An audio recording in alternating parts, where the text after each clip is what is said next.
नमस्कार मित्रांनो, आज आपण परत भेटतो आहे तो म्हणजे इयत्ता 10वीतील इतिहास आणि राज्यशास्त्र हा विषय घेऊ।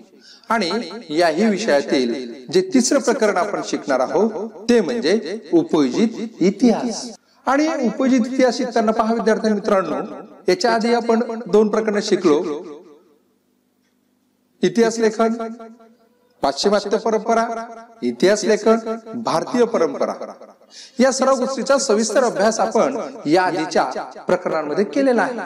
मग हा अभ्यास जेव्हा आपण करत होतो तेव्हा तुमच्या असं लक्षात आलं असेल की हा अभ्यास करत असताना आपण एक शब्द आवर्जून उच्चारला होता, कारण आपल्या पुस्तकाचं नावही तेच आहे की इतिहास व राज्यशास्त्र आणि उपयोजित इतिहास।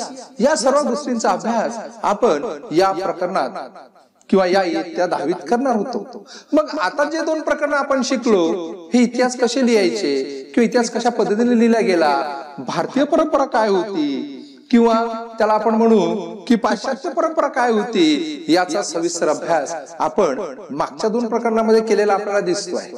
पण या प्रकरणामध्ये आपण उपयोजित जो इतिहास आहे त्याचा खऱ्या अर्थानं अभ्यास करणार आहोत, जे नाव आपल्या पुस्तकाचं आहे की उपयोजित इतिहास म्हणजे नेमकं काय।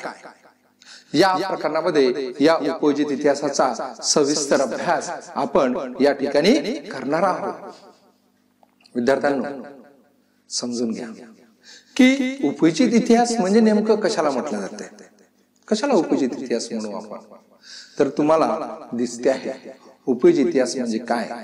तर उपयोजित इतिहास म्हणजे जनांसाठीचा इतिहास। कशासाठीचा?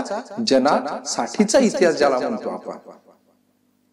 मग जनासाठीचा इतिहास म्हणजे काय नेमका, की आधीचा म्हणजे इतिहास जो असतो असं म्हटलं जाते की इतिहास हा भूतकाळात घडून गेलेल्या ज्या घटना आहेत त्याचा अभ्यास आपण इतिहासात करत असतो। हा इतिहास विशेष तसा आहे की ज्या भूतकाळात घडून गेलेल्या घटना आहे त्याचा अभ्यास आपल्याला करायचा आहे।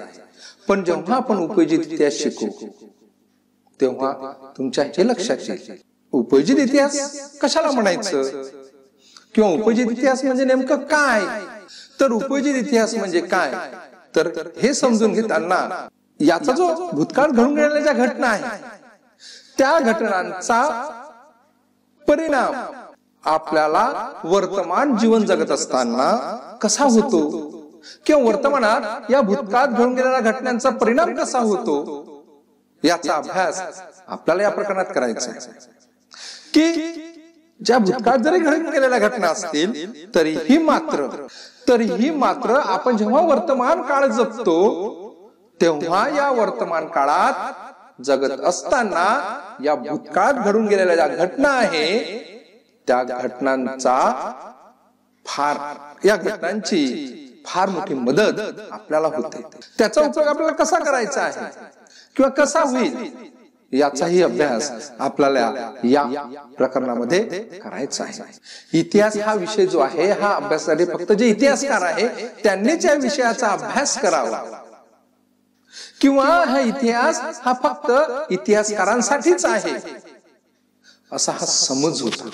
कारण इतिहासाचा उपयोग आपल्याला दैनंदिन जीवनात कसा होईल असा प्रश्न लोकांसमोर होता किंवा हा फार मोठी समस्या होती की इतिहास जगत असताना या इतिहासाचा उपयोग काय, आपल्याला काय गरज आहे। आपल्याला वर्तमानात जेव्हा आपण जीवन जगतो किंवा भविष्य काळात आपण जीवन जगणार आहोत यावर फार मोठा प्रश्न या इतिहासाचा झालेला असतो। त्या दृष्टीने आपल्याला इतिहासाचा अभ्यास करणं फार गरजेचं आहे।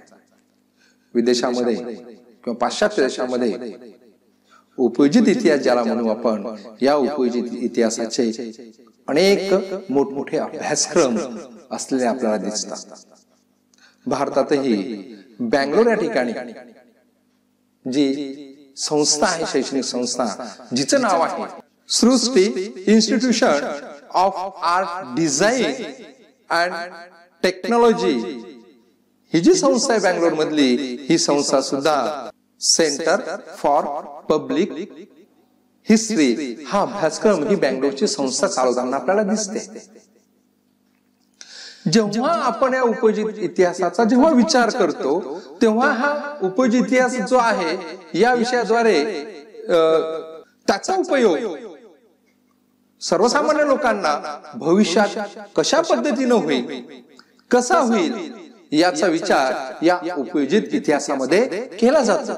की जेव्हा आपण वर्तमान जीवन जगतो या वर्तमान जीवनांमध्ये जे काही सामाजिक आव्हानं आपल्याला येतात, ज्या सामाजिक आव्हानांना आपल्याला तोंड द्यावं लागतं, काही सामाजिक उपयुक्ततेसाठी काही निर्णय घेण्याची जेव्हा वेळ आपल्यावर येते तेव्हा भूतकाळात त्या प्रकारच्या ज्या घटना घडून गेल्या त्या घटनांच्या संदर्भात कशा पद्धतीने निर्णय घेतले होते किंवा त्या आव्हानांना कशा पद्धतीने सामोरे गेले होते याचा आपल्याला दिशादर्शक म्हणून उपयोग होतो.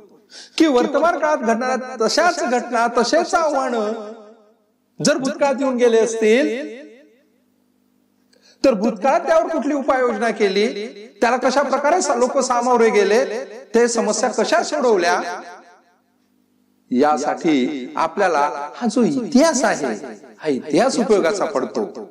म्हणून इतिहासाचा अभ्यास करणं फार महत्वाचं आहे. यालाच आपण उपयोजित इतिहास असं म्हणू शकतो. या उपयोजित इतिहासाचा जर आपण विचार केला किंवा या क्षेत्राचा जर आपण विचार केला तर आपल्याला असं म्हणजे आपण असं म्हणू शकतो की केवळ जे तज्ञ व्यक्ती आहे या तज्ञ व्यक्तीचाच या उपयोजित इतिहासात उपयोग होतो का किंवा त्यांचा सहभाग होतो का? नाही विद्यार्थ्यांनो, असं मुळीच नाही. उपयोजित इतिहासामध्ये जे सर्वसामान्य लोक आहे यांचाही सहभाग मोठ्या प्रमाणात असतो. आणि हे जे लोक आहे यांचा सहभाग विविध अंगाने असू शकतो. जसं काही संग्रहालय असतील किंवा काही ऐतिहासिक वास्तू असतील किंवा एक प्रेक्षणीय स्थळे असतील. या ठिकाणी मोठ्या प्रमाणात प्रेक्षक येतात. पर्यटनाला एक प्रकारची चालना मिळते आणि लोकांमध्ये पर्यटनामुळे तो इतिहास आहे तो जाणून घेण्याची एक जिज्ञासा निर्माण होते. हे झालं पर्यटकाच्या संदर्भात. पण जे स्थानिक लोक असतील या स्थानिक लोकांचा सुद्धा यात फार मोठा सहभाग असतो. कारण त्यांचं उदरनिर्वाहाचं साधन म्हणून ह्या पर्यटनाकडे पाहिलं जातं. पर्यटक त्यांच्या त्या ठिकाणी येतील आणि त्यांचं ते उदरनिर्वाहाचं साधन होईल. त्यामुळे स्थानिक जे लोक आहे हे स्थानिक लोक या स्थानिक ज्या परंपरा असतील किंवा स्थानिक जे काही स्थळ असतील याची निगा राखतात. हा जो इतिहास आहे हा इतिहास पुढच्या पिढीपर्यंत पोहोचवण्याचं काम हे लोक करतात. त्यामुळे त्यांच्या गावात असणारे असे जे काही स्थळ असतील त्याचं संवर्धन करत असताना याही लोकांचा फार मोठा सहभाग होतो. हे सुद्धा उपयोजित इतिहास आपण याला म्हणू शकतो की ज्याचा उपयोग त्या इतिहासाचा उपयोग यांच्या दैनंदिन जीवनात झाला, यांच्या उदरनिर्वाहासाठी झाला. हेच उपयोजित इतिहास आहे. यालाच उपयोजित इतिहास म्हणतात. की जो इतिहास झाला तो इतिहास माझ्या जीवनात जीवन जगत असताना तो कसा उपयोगी पडेल. या उदाहरणावर तुमच्या असं लक्षात येईल की निश्चितच तो त्या लोकांच्या उपयोगी पडला, त्यांचं उदरनिर्वाहाचं साधन झाला. म्हणून जेव्हा हे इतिहास संवर्धनाचं काम पडते तेव्हा ही मंडळी हे संवर्धन करत असताना पुढे आलेली आपल्याला दिसते. यानंतरचा आपण मुद्दा अभ्यासणार आहोत तो म्हणजे उपयोजित इतिहास आणि विविध विषयांमधील त्याचं संशोधन. मग हे जेव्हा आपण समजून घेतो तेव्हा आपल्याला असं लक्षात येते इतिहास जरी हा भूतकाळात घडून गेलेला घटना ज्या आहेत त्या भूतकाळात घडून गेलेल्या जरी घटना असतील तरीही वर्तमानात जे माणूस जेव्हा जीवन जगतो तेव्हा त्या घटनांचा त्या वर्तमानात माणसाच्या जीवनावर फार मोठा परिणाम झालेला असतो.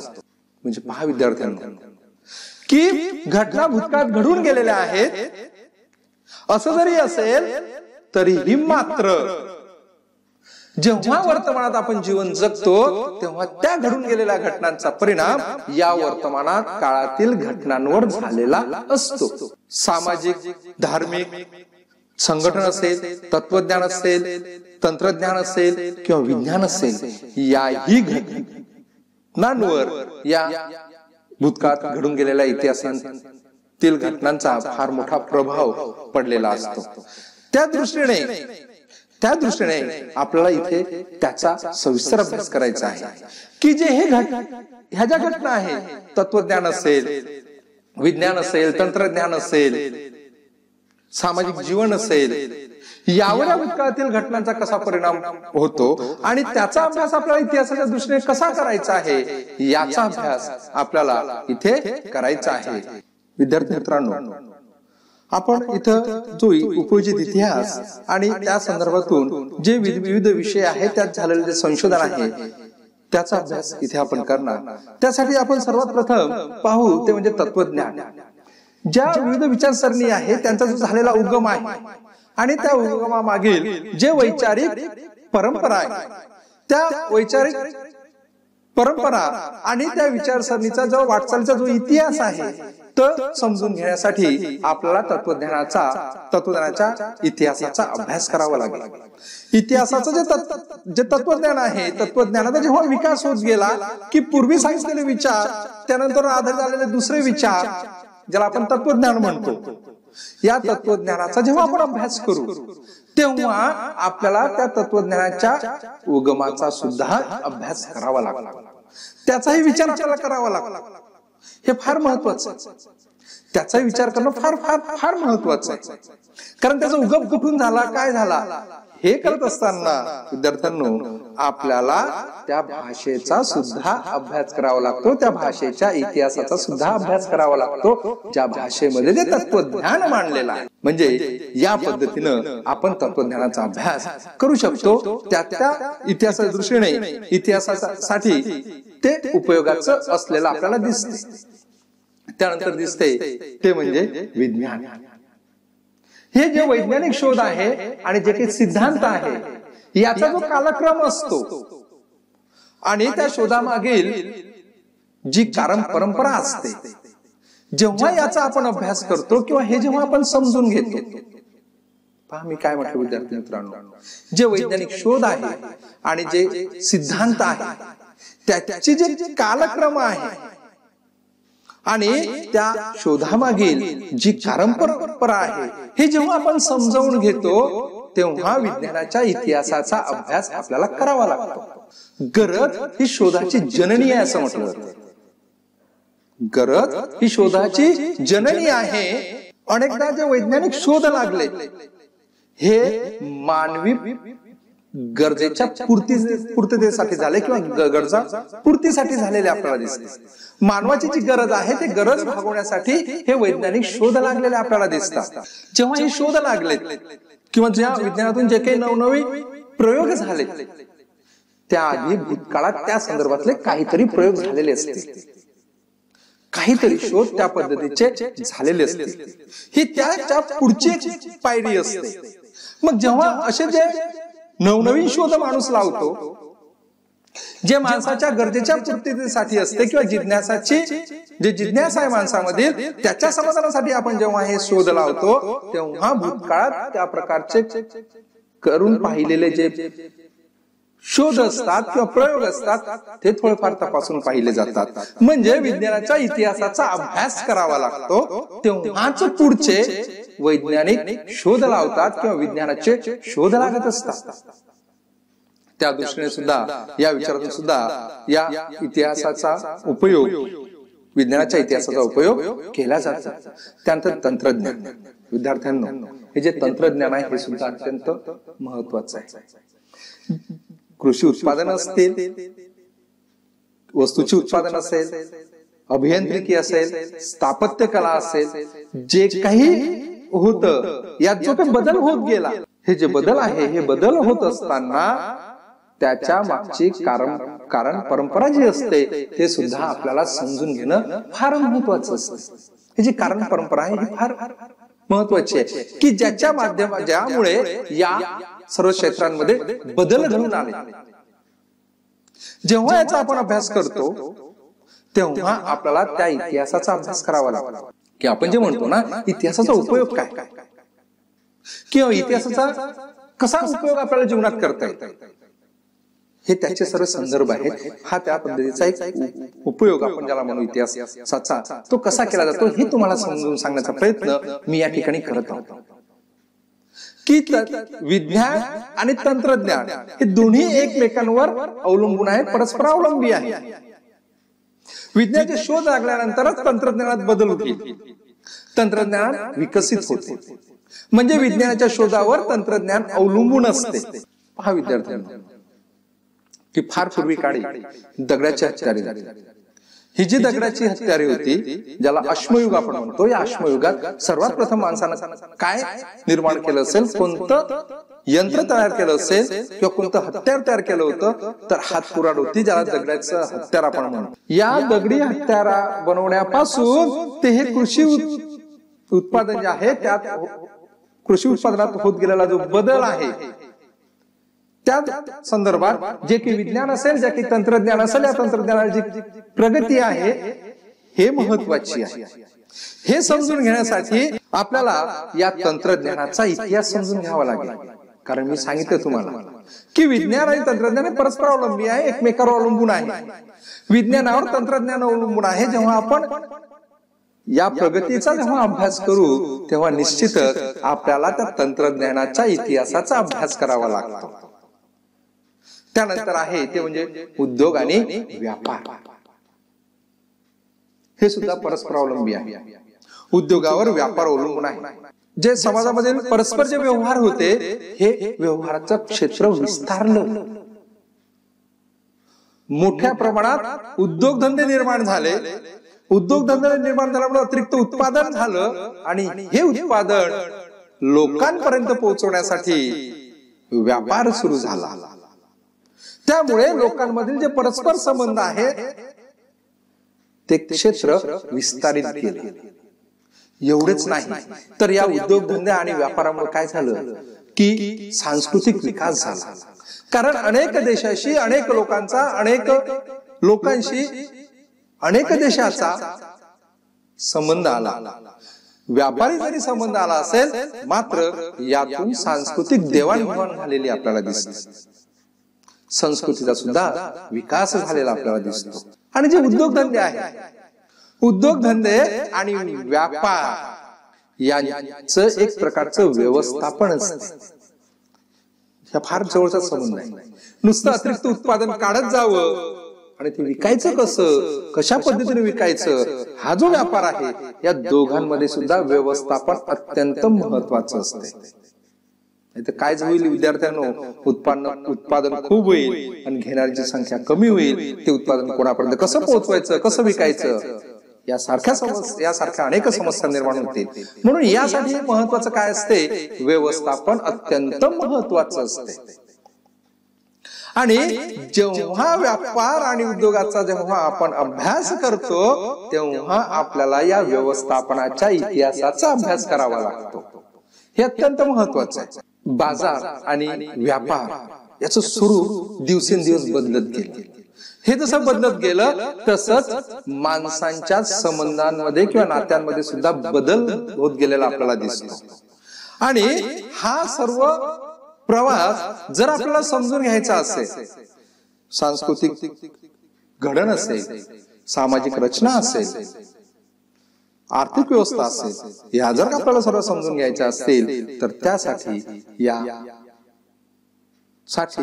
आपल्याला इतिहासाचा अभ्यास करणं फार गरजेचं असते. यानंतर महत्वाचं ते म्हणजे व्यवस्थापन शास्त्र, ज्याला इंग्रजीत मॅनेजमेंट आपण म्हणतो. जे उत्पादनाचे जे संसाधन आहे किंवा जे मनुष्यबळ आहे आणि उत्पादनाच्या ज्या विविध प्रक्रिया आहे, बाजार आहे आणि विक्री यांच्या व्यवस्थापनाच्या साखळीत त्या संबंधातील भूतकालीन ज्या यंत्रणा आहेत, म्हणजे पहा मी काय म्हटलं विद्यार्थ्यांना की उत्पादनाची जी साधनं आहेत, मनुष्यबळ आणि उत्पादनाच्या विविध प्रक्रिया, बाजार आणि त्या विक्री यांच्या व्यवस्थापनाच्या साखळीत त्या संबंधितील भूतकालीन यंत्रणा कशा होत्या हे समजावून घेणं फार आवश्यक असतं. त्याला व्यवस्थापन आपण म्हणतो. की उत्पादनाची संसाधनं कशी होती, मनुष्यबळ तेव्हा कशा पद्धतीचं होतं, मनुष्यबळ कसं पुरवलं जायचं किंवा मनुष्यबळाचा कसा उपयोग केला जायचा, उत्पादनाच्या ज्या विविध प्रक्रिया होत्या त्या कशा होत्या. एवढंच नाही तर बाजार आणि विक्री, बाजार कसे होते, त्या बाजारामध्ये विक्री कशी केल्या जायची, याचं जे व्यवस्थापनाची जी साखळी आहे, हे सर्व व्यवस्थापनाची साखळी आहे. कारण एक घटक दुसऱ्यावर, दुसरा तिसऱ्यावर, तिसरा चौथ्यावर असं या ठिकाणी अवलंबून आहे. ही एक प्रकारची चैन आहे, साखळी आहे. मग हे साखळी किंवा हे चैन याच्यामध्ये व्यवस्थापन असणं फार महत्वाचं आहे, ज्याला मॅनेजमेंट म्हणतो आपण. मग यासाठी हे जर व्यवस्थापन आपल्याला समजून घ्यायचं असेल तर त्यासाठी या व्यवस्थापनाच्या इतिहासाचा अभ्यास करणं फार महत्वाचं आहे. ही जेव्हा साखळी आपण अभ्यासतो तेव्हा या साखळीमध्ये जे काही मनुष्य किंवा जे काही लोक गुंतलेले आहेत किंवा ज्यांचा या सर्व साखळीशी संबंध आहे यांची मानसिकता काय आहे, हे जे घटक आहे या घटकाशी संबंधित असणारे जे मनुष्य आहे किंवा मानवजात आहे किंवा मानव आहे यांची मानसिकता काय आहे. एवढंच नाही तर ज्या वेगवेगळ्या सामाजिक आणि आर्थिक संस्थांच्या संघटनांवर हे सर्व व्यवस्थापन अवलंबून आहे, हा सर्व बाजार अवलंबून आहे, या सर्व गोष्टी अवलंबून आहे, त्याचा इतिहास समजणं फार महत्वाचं आहे. त्यासाठी वर्तमानात घडून गेलेल्या ज्या की विविध ज्या पातळ्या आहे त्या पातळीवर जे व्यवस्थापन आहे ते करणं सोपं होईल. म्हणजे भूतकाळात घडून गेलेल्या ज्या घटना आहेत त्या घटना कशा होत्या, तेव्हा कसं व्यवस्थापन केलं गेलं, तेव्हा कशा पद्धतीने मॅनेजमेंट केलं गेलं, कसं मॅनेज केलं गेलं हे आधी समजून घ्यावं लागेल, जेणेकरून वर्तमानात येणाऱ्या ज्या काही समस्या आहेत किंवा ज्या काही जी काही परिस्थिती आहे त्याचं नीट व्यवस्थापन आपल्याला करता येईल. त्यानंतर महत्वाचं आहे ते म्हणजे कला. विद्यार्थ्यांना ज्या विविध कला क्षेत्रांमधील जे अभिव्यक्ती आहे आणि त्यामागील ज्या वैचारिक, भावनिक किंवा सांस्कृतिक ज्या परंपराच्या आधाराने झालेला जो कलांचा विकास आहे, पहा की विविध कलाच्या क्षेत्रातील जे अभिव्यक्ती आहे व त्यामागील ज्या काही वैचारिक असतील किंवा भावनिक असेल किंवा सांस्कृतिक असेल, या ज्या परंपरा आहेत या परंपराने या कलेचा काय झालेला आहे, विकास कसा झाला हे आपल्याला समजून घेणे महत्वाचे असते. आणि कोणत्याही कला आविष्काराचे मर्म, त्या कलाकृतीच्या निर्मात्याची मानसिकता, कलाशैलीचा जो विकास क्रम आहे तो क्रम ज्याला म्हणून विकासाचा जो क्रम आहे तो क्रम सांस्कृतिक इतिहासाच्या दृष्टीने किंवा अभ्यासाच्या द्वारे आपण समजू शकतो.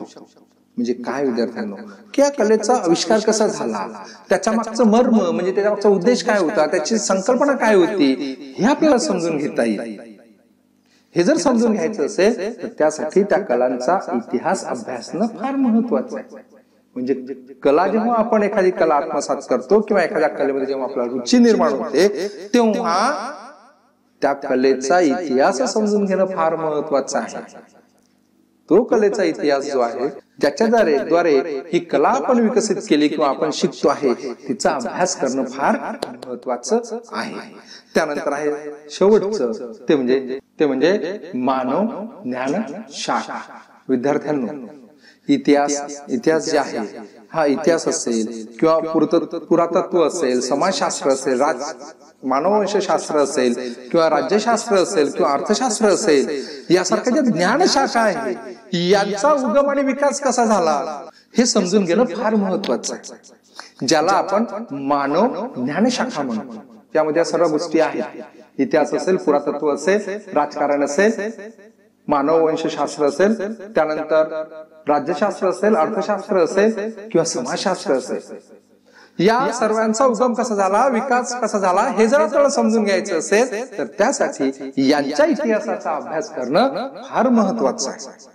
उदाहरण देतो, जेव्हा राज्यशास्त्राचा अभ्यास करतो आणि राज्यशास्त्रामध्ये जेव्हा आपण लोकशाहीचा अभ्यास करतो तेव्हा आपल्याला लोकशाहीचा उगम कुठे झाला, कसा झाला, असं म्हणतात की ग्रीक संस्कृतीची देण म्हणजे लोकशाही. पण नेमका तो उगम कशा पद्धतीने झाला याचा अभ्यास आपल्याला जर करायचा असेल तर त्या राज्यशास्त्राचा आपल्याला काय करावं लागेल, त्या राज्यशास्त्राच्या इतिहासाचा अभ्यास आपल्याला करावा लागेल. म्हणजे या दृष्टीने सुद्धा मानव ज्ञानशाखांचा अभ्यास इतिहासाच्या माध्यमातून केला जातो. पहा, असं म्हटलं जातं की तत्वज्ञान ही विज्ञान आणि इतर ज्या सर्व ज्ञानशाखा आहे हिची जननी मानल्या जाते. म्हणजे तत्वज्ञानातून ह्या ज्या सर्व ज्या ज्ञानशाखा आहेत, विज्ञान असेल किंवा मानव ज्ञानशाखा असतील, यांचा विकास झालेला आपल्याला दिसतो. मानवाचे त्यातील जे अस्तित्व आहे याचा जो परस्पर संबंध आहे हा समजून घेण्याच्या जिज्ञासातूनच जगभरातील या सर्व मानवी समाजांमध्ये त्या संबंधीचे अनुमाने लोक बांधू लागले आहेत. त्यातून जगाच्या उत्पत्तीविषयीच्या कथा असतील, सृष्टी चक्राविषयीच्या कथा असतील, मानवी जीवनासंबंधीच्या कथा असतील, त्याला मिथके आपण म्हणू, किंवा देवदेवतांच्या कल्पना असतील आणि त्या देवदेवतांना प्रसन्न करण्यासाठी केलेल्या ज्या विधी असतील किंवा त्या संबंधी तात्विक विवेचन यांचा विकास झालेला आपल्याला दिसतो. प्राचीन लोकांनी केलेल्या या गोष्टीविषयीच्या विचारात तत्वज्ञानाची बीजे रोवल्या गेलेली आहे. म्हणजे ह्या ज्या सर्व गोष्टी आहेत, जसं मी तुम्हाला सांगितलं की वैश्विक पसारा आणि मानवाचा त्यातील अस्तित्व आहे यांचा जो परस्पर संबंध आहे, या परस्पर संबंधातून या मानवाच्या उत्पत्ती किंवा जगाच्या उत्पत्तीविषयीच्या कथा असतील किंवा सृष्टी चक्राच्या उत्पत्तीच्या कथा असतील किंवा मानवी जीवनासंबंधीचे जे काही मिथके असतील किंवा ज्याला आपण देवदेवता संदर्भातल्या ज्या काही कथा असतील किंवा कल्पना असतील किंवा देवदेवतांना प्रसन्न करण्यासाठी जे काही विधी केल्या जात असतील, याला कुठेतरी तत्वज्ञान आहे, तात्विक विवेचनाच्या मागे आहे. आणि ही जी तात्विक विवेचने आहे, हे विवेचने म्हणजे प्राचीन लोकांनी केलेल्या या गोष्टीविषयीच्या विचारात ही तत्वज्ञानाची बीजे आपल्याला रोवलेली दिसतात. आणि या सर्व जेव्हा मानव विज्ञान शाखेचा आपण अभ्यास जर आपल्याला करायचा असेल तर त्यासाठी इतिहासाच्या आधारे आपल्याला त्यात झालेली जी वाटचाल आहे ती आपल्याला अभ्यासावी लागेल. आणि त्यासाठी ही जी वाटचाल होत आली आहे प्राचीन काळापासून ते आजपर्यंत, जे मानव ज्ञान शाखा आहे यांचा विकास जर झाला असेल, तो कसा झाला, काय झाला, याचा जर आपल्याला अभ्यास करायचा असेल तर त्यासाठी इतिहासाच्या द्वारे या ज्या काही वाटचाली आहे याचे आकलन होणे फार महत्वाचे असलेले आपल्याला दिसते आहे.